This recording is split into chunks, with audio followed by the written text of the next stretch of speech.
जय श्री श्याम भक्तों, आज है भोलेनाथ का दिन, सोमवार का दिन है और आज हम भगवान भोलेनाथ के 16 सोमवार के व्रत का कथा का स्मरण करेंगे। बोलिए शंकर भगवान की जय। मृत्युलोक में विवाह करने की इच्छा करके एक समय श्री भूतनाथ महादेव जी माता पार्वती जी के साथ पधारे। वहां वे भ्रमण करते करते विदर्भ देशांतर्गत अमरावती नाम की अति रमणीक नगरी में पहुंचे। अमरावती नगरी अमरपुरी के सदृश सब प्रकार से सुखों से परिपूर्ण थी। उसमें वहां के महाराज द्वारा बनाई गई अति रमणीक शिवजी का मंदिर था। उसमें भगवान शंकर भगवती पार्वती के साथ निवास करने लगे। एक समय माता पार्वती प्राणपति को प्रसन्न देखकर मनो विनोद करने की इच्छा से बोली, हे महाराज, आज तो हम तुम दोनों चौसर खेले। शिवजी ने प्राण प्रिया की बात को मान लिया और चौसर खेलने लगे। उस समय इस स्थान पर मंदिर का पुजारी मंदिर में पूजा करने को आया। माता जी ने ब्राह्मण से प्रश्न किया, पुजारी जी बताओ, इस बाजी में दोनों में किसकी जीत होगी? ब्राह्मण बिना विचारे ही शीघ्र बोल उठा, महादेव जी की जीत होगी। थोड़ी देर में बाजी समाप्त हो गई और पार्वती जी की विजय हुई। अब तो पार्वती जी ब्राह्मण को झूठ बोलने का अपराध के कारण शाप देने का उद्धत हुई। तब महादेव जी ने पार्वती जी को बहुत समझाया, परंतु उन्होंने ब्राह्मण को कोढ़ी होने का शाप दे दिया। कुछ समय बाद पार्वती जी के शापवश पुजारी के शरीर में कोढ़ पैदा हो गया। इस कारण पुजारी अनेक प्रकार के दुखी रहने लगे। इस तरह के कष्ट भोगते हुए बहुत दिन हो गए। एक दिन देवलोक की अप्सराएं शिव जी की पूजा करने उसी मंदिर में पधारी और पुजारी के कोढ़ के कष्ट होने को देख बड़े दया भाव से उससे रोगी होने का कारण पूछा।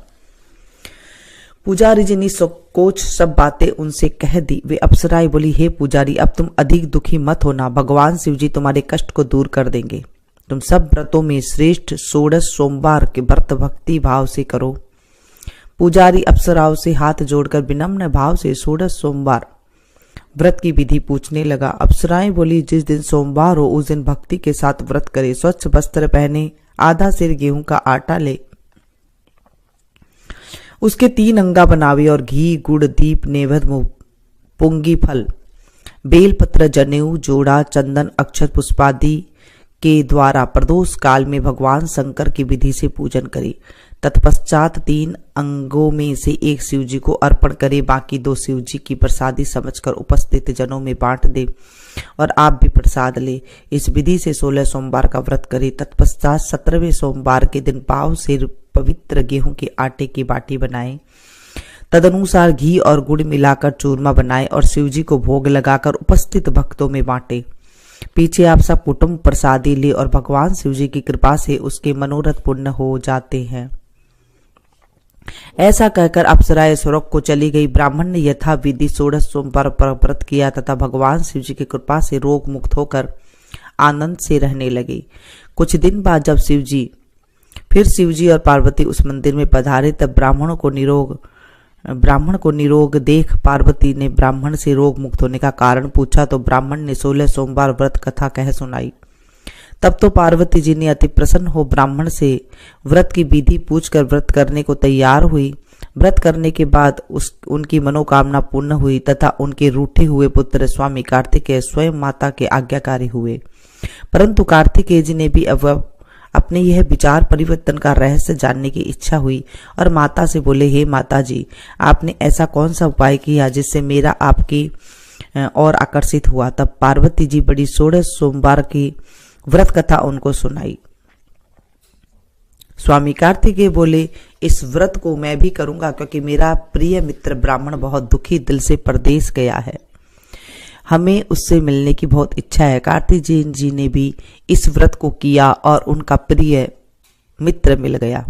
मित्र ने इस आकस्मिक मिलन का भेद कार्तिकेय जी से पूछा तो वे बोले, हे मित्र, हमने तुम्हारे मिलने की इच्छा करके 16 सोमवार का व्रत किया था। अब तो ब्राह्मण मित्र को भी अपने विवाह की बड़ी इच्छा हुई। कार्तिकेय जी से व्रत की विधि पूछी और यथा विधि व्रत किया। व्रत के प्रभाव से जब वह किसी कार्यवश विदेश गया तो वहां के राजा के लड़के का स्वयंवर था। राजा ने प्रण किया था कि जिस राजकुमार के गले में सब प्रकार सिंगारित हाथेनी माला डालेगी, मैं उसी के साथ अपनी प्यारी पुत्री का विवाह कर दूंगा। शिवजी की कृपा से ब्राह्मण भी स्वयंवर देखने की इच्छा से राजसभा में एक और बैठ गया। नियत समय पर हाथेनी आई और उसने जयमाला उस ब्राह्मण के गले में डाल दी। राजा की प्रतिज्ञा के अनुसार बड़ी धूमधाम से कन्या का विवाह उस ब्राह्मण के साथ कर दिया और ब्राह्मण को बहुत सा धन और सम्मान देकर संतुष्ट किया। ब्राह्मण सुंदर राजकन्या पाकर सुख से जीवन व्यतीत करने लगा। एक दिन राजकन्या ने अपने पति से प्रश्न किया, हे प्राणनाथ, आपने ऐसा कौन सा पुण्य किया जिसके प्रभाव से हाथेनी ने सब राजकुमारों को छोड़कर आपका वरण किया? ब्राह्मण बोला, हे प्राण प्रिय, मैंने अपने मित्र कार्तिकेय जी से यह कथा अनुसार 16 सोमवार का व्रत किया था, जिसके प्रभाव से मुझे तुम जैसी स्वरूपवान लक्ष्मी की प्राप्ति हुई। व्रत की महिमा को सुनकर राजकन्या को बड़ा आश्चर्य हुआ और वह भी पुत्र की कामना करके व्रत करने लगी। शिवजी की दया से उसके गर्भ से एक अति सुंदर, सुशील, धर्मात्मा और विद्वान पुत्र उत्पन्न हुआ। माता पिता दोनों उस देव पुत्र को पाकर अति प्रसन्न हुए और उसका लालन पालन भली प्रकार से करने लगे। जब पुत्र समझदार हुआ तो एक दिन उसने अपनी माता से प्रश्न किया, माँ, तुमने कौन सा तप किया है जो मेरे जैसा पुत्र तुम्हारे गर्भ से उत्पन्न हुआ? माता ने पुत्र का प्रबल मनोरथ जानकर अपने किए हुए 16 सोमवार व्रत को विधि सहित पुत्र के सन्मुख प्रकट किया। पुत्र ने ऐसे सरल व्रत को और सब तरह से मनोरथ पूर्ण करने वाले सुना तो वह भी इस व्रत को राज्याधिकार पाने की इच्छा से हर सोमवार को यथाविधि करने लगा। उसी समय एक देश के वृद्ध राजा के दूतों ने आकर उसका एक राजकन्या के लिए वरण किया। राजा ने अपनी पुत्री का विवाह ऐसे सर्वगुण संपन्न ब्राह्मण युवक के साथ करके बड़ा सुख प्राप्त किया। वृद्ध राजा के दिवंगत हो जाने पर यही ब्राह्मण बालक गद्दी पर बिठाया गया, क्योंकि दिवंगत भूप के कोई पुत्र नहीं था। राज्य का अधिकारी होकर भी वह ब्राह्मण पुत्र अपने 16 सोमवार के व्रत को करता रहा। जब 17वां सोमवार आया तो वह विप्र पुत्र ने अपनी प्रियतमा से सब पूजन सामग्री लेकर शिवालय में चलने के लिए कहा, परंतु प्रियतमा ने उसकी आज्ञा की परवाह न की। दास दासियों द्वारा सब सामग्रियां शिवालय भिजवा दी और आप भी नहीं गई। जब राजा ने शिवजी का पूजन समाप्त किया तब एक आकाशवाणी राजा से प्राप्ति हुई। राजा ने सुना, हे राजा, अपने इस रानी को राजमहल से निकाल दे, नहीं तो तेरा सर्वनाश कर देगी। ऐसी वाणी को सुनकर राजा ने आश्चर्य का ठिकाना न रहा और तत्काल ही मंत्रणा गृह में आकर अपने सभासदों को बुलाकर पूछने लगा, हे मंत्रियों, मुझे आज शिवजी की वाणी हुई है कि राजा तू अपनी इस रानी को निकाल दे, नहीं तो तेरा सर्वनाश कर देगी। मंत्री आदि सब बड़े विस्मय और दुख में डूब गए, क्योंकि जिस कन्या के कारण राज मिला, राज उसी को निकालने का जाल रचता है। राजा उसी को निकालने का जाल रचता है, यह कैसे हो सकेगा? अंत में राजा ने उसे अपने यहां से निकाल दिया। रानी दुखी हृदय से भाग्य को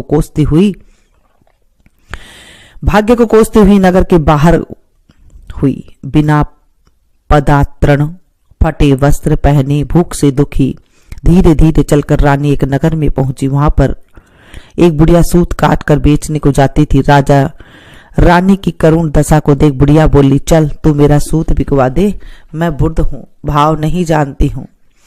ऐसी बात बुढ़िया की सुन रानी ने बुढ़िया के सिर से सूत की गठरी उतार अपने सिर पर रखी। थोड़ी देर बाद आंधी आई और बुढ़िया का सूत पोटली सहित उड़ गया। बेचारी बुढ़िया पछताती रह गई और रानी को अपने सास से दूर रहने को कह दिया।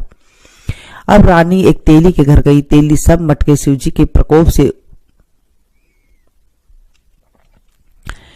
कारण उसी समय चटक गई। ऐसी दशा देख तेली ने रानी को अपने घर से निकाल दिया। इस प्रकार रानी अत्यंत दुखी पाती हुई सरिता के तट पर गई तो सरिता के समस्त जल सूख गया। तत्पश्चात रानी एक वन में गई। वहां जाकर सरोवर में सीढ़ी से उतर पानी पीने को गई। उसके हाथ से जल का स्पर्श होते ही सरोवर में नील कमल के सदृश जल में असंख्य कीड़े पड़ गए और वह गंदा हो गया।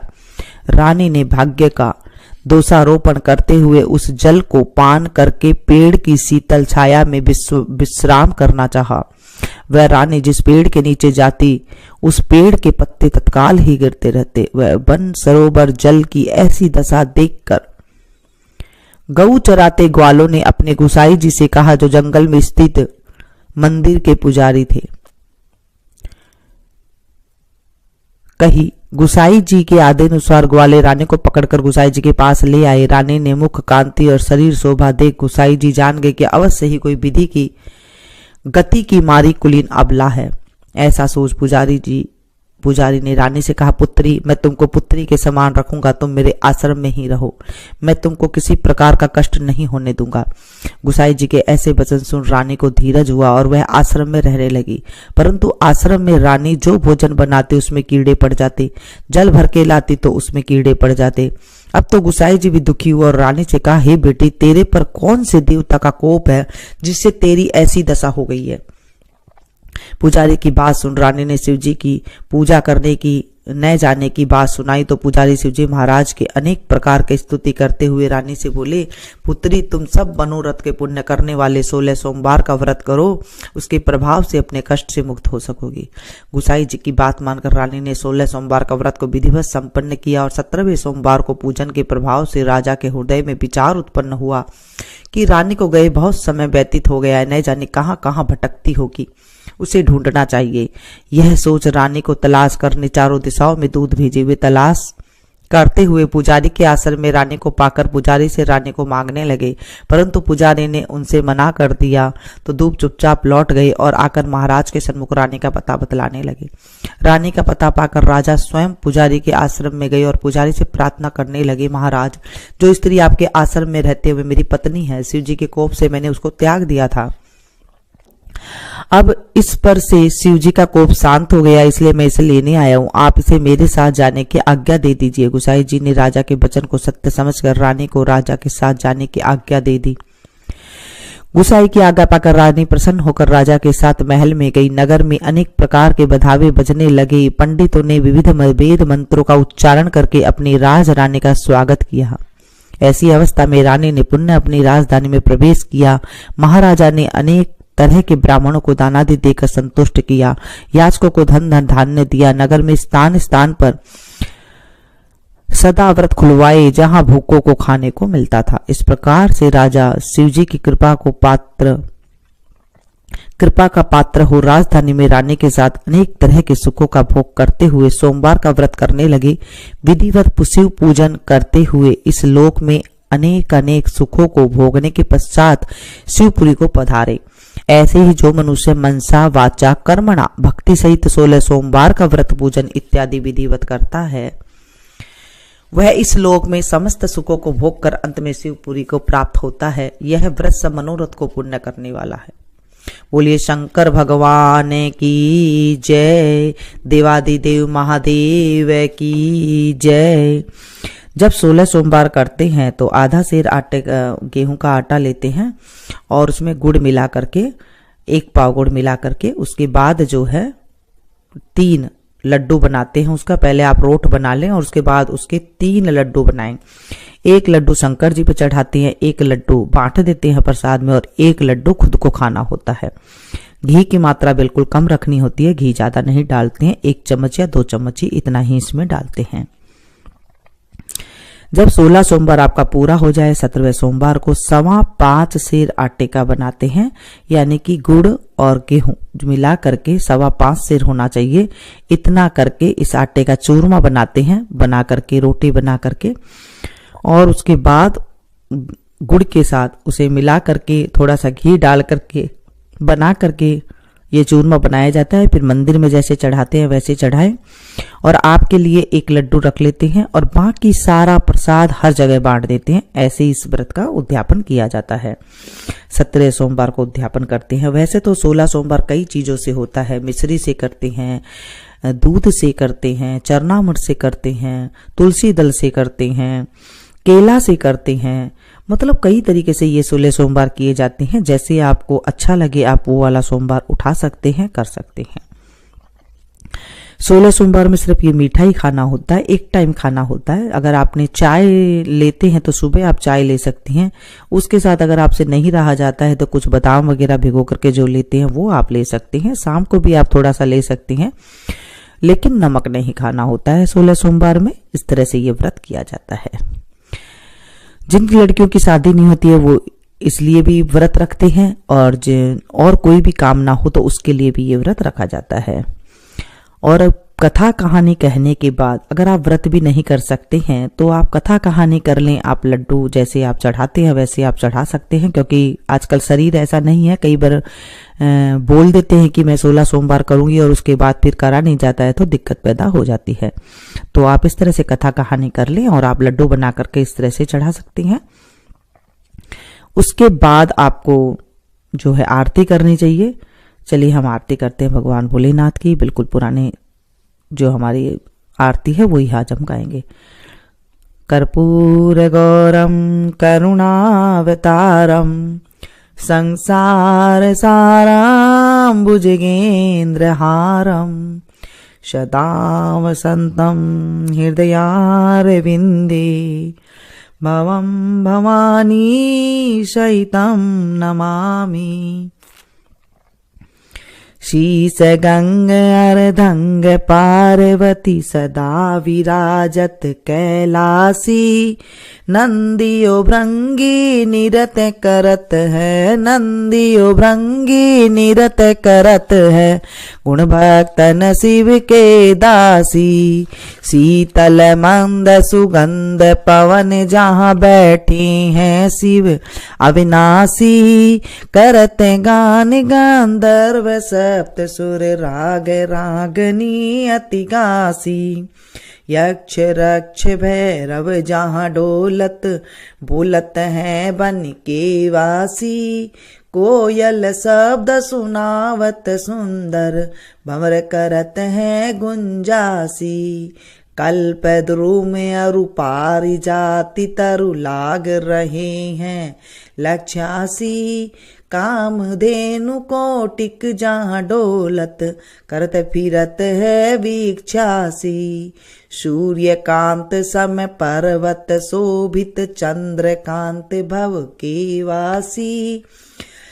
छौ तुरी तुरी तु फलत चढ़त है पुष्प चढ़त है बरसासी। देव मुनि जन की भीड़ पड़त है निगम रहत जो नित्य गासी। ब्रह्मा विष्णु जी को ध्यान धरत है बाबा शंकर जी को ध्यान धरत है कचुसी में हमी को फरमासी। रिद्धि सिद्धि के दाता शंकर सदा आनंदित सुख राशि। जिनको सुमिरन सेवा करता भोले जी को सुमिरन पूजा करता छूट जाए यम की फांसी। त्रिशूलधर जी को ध्यान निरंतर मना लगाई कर जोगासी। दूर करो विपदा शिव तन की कष्ट हरो व्याधा मोरे मन की। जन्म जन्म शिव पद पासी। कैलासी काशी के वासी बाबा अविनाशी मेरो सुध लीजो। सेवक जान सदा चरणन को पायक जान हरि दर्शन को। अपनो ज्ञान कृपा कीजो आप तो प्रभु जी सदा शयानी बाबा अवगुण मीरो सब ढकियो। सब अपराध क्षमा कर शंकर मेरो अपराध माफ कर भोले बाबा। किंकर की विनती सुनियो अभय ज्ञान दी जो हरि मोह को। सकल सृष्टि के हितकारी श्री भोलेनाथ बाबा भक्त निरंजन। भूतनाथ बाबा भक्त निरंजन। अलखनाथ बाबा भक्त निरंजन। भवभंजन भव शुभकारी। काल हरो हरि कष्ट हरो हरि दुख हरो दारिद्र हरो। नमामि शंकर भवानी भोले बाबा। नमामि शंकर भवानी भोले बाबा। हर हर शंकर आप शरणम।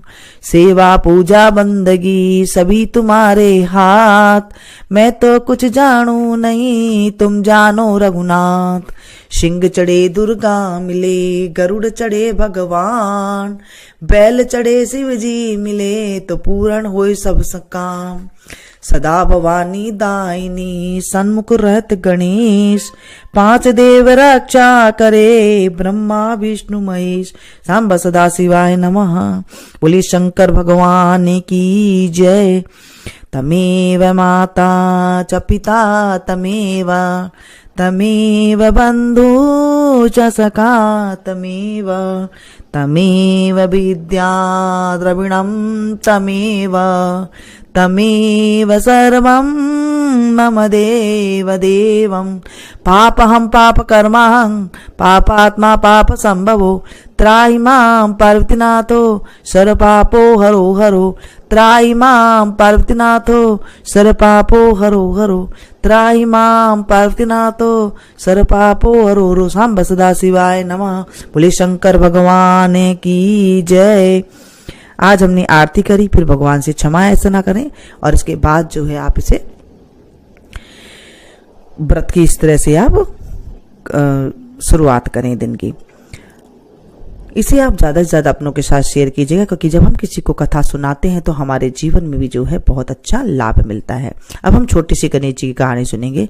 बिंदा बाबा रंगा चंगा बिंद्रावन में फिर सुरूंगा, पोत भोग की राबड़ी नवास भोग की खीर, मीठी लागे राबड़ी खाटी लागे खीर, सड़सड़ करती साड़ी दीजो बड़बड़ करती बांधे दीजो, घर मोकलो घर साकड़ो, राजा को सुराज रानी को सुभाग, सीता को सुहाग बैकुंठ को बात, श्री कृष्ण कांतो। जो बोले बिंदायक जी महाराज की जय। कोई भी कथा करे उसके बाद गणेश जी की कहानी हमें अवश्य करनी चाहिए। इसे ज्यादा से ज्यादा अपनों के साथ शेयर कीजिएगा, ताकि औरों को भी लाभ मिल सके और आपको भी लाभ मिल सके, क्योंकि हम जब किसी को कथा सुनाते हैं तो हमारे जीवन में भी लाभ होने लग जाता है। हे भोलेनाथ बाबा, आज हमने आपकी कथा करी, आरती करी, गणेश जी की कहानी कही। हमारे जीवन में कोई कष्ट हो दुख हो तो हमें दूर करना हमारे जीवन से, और इस कहानी को जो कही सुनी सुनाई हुंकारा भरे उसके जीवन में भी जो है सारी सुख संपत्ति देना, सारी मनोरथ पूर्ण करना और आदिवादी शत्रुओं का नाश करना। बोले शंकर भगवान की जय। मिलते हैं फिर से एक नई कथा में नई जानकारी के साथ। तब तक आप लोग देखते रहिए मेरे संगीत। Thank you.